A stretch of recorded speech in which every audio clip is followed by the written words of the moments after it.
My name is Kari Meyer, and I've been attending the district church about 4 years. I have 3 adult children, all in their 20s. We raised our children in Northern Virginia. The whole time that we were raising our children, we had made a decision, a sort of a commitment, that when we empty nested, that we would move into an urban environment. We were looking at our friends and seeing how many of them were moving to Florida and North Carolina, living on golf courses and having a great time traveling the world. And those are great scenarios, and that's wonderful.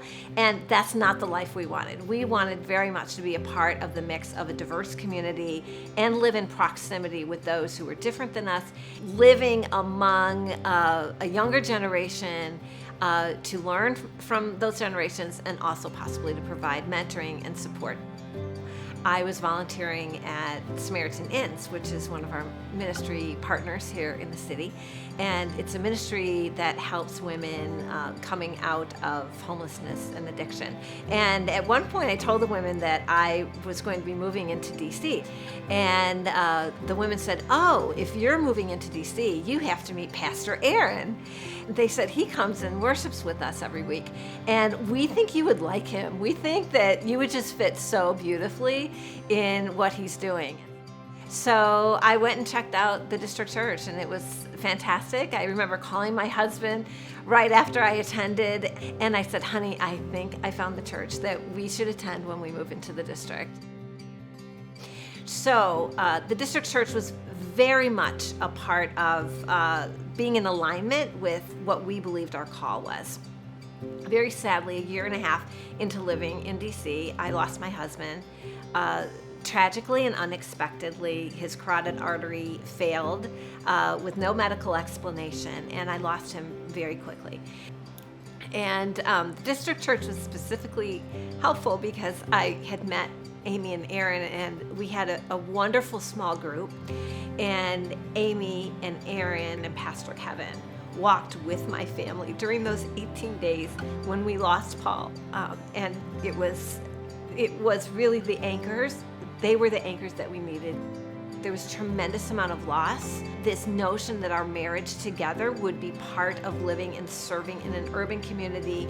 And so, in short, my whole life turned upside down.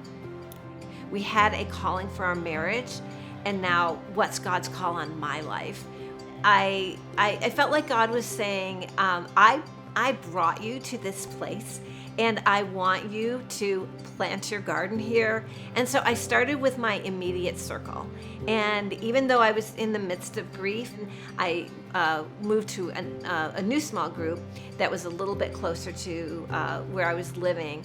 And I made some decisions very early on. One is I would attend this small group, even though that group were predominantly 30 years younger than myself and in different life situations, that even though I was a widow and I did not have widow friends and was not really around people around my age, that I would engage and understand what was going on in their lives, and that I would be available to serve in the church to the extent that I could. And I believed that this would bring life to me, and it has.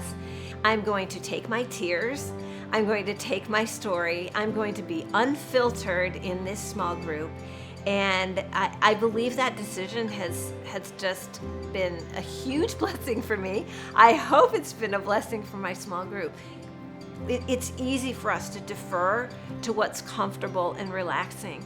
And so much of Multiply, I believe, is 100% engagement, and that is defined by showing up, being available, loving those who are around you. It doesn't 100% engagement. When I first heard this term, I was a little bit intimidated and thought, "Oh wow, there's so much going on. I have my children. I'm trying to figure out my life." And then I realized, no, it's more about what's God doing in me today, daily, and how does that fit into the mission of what God's doing corporately for us as a church. The beauty of the district church is the structure of having people around you. If you are willing to be committed, if you're willing to show up, if you're willing to be engaged in their lives and be open and vulnerable, there's a place of safety, there's a place of rest. And so we're showing up for one another in community And God's taking all of us to a new place.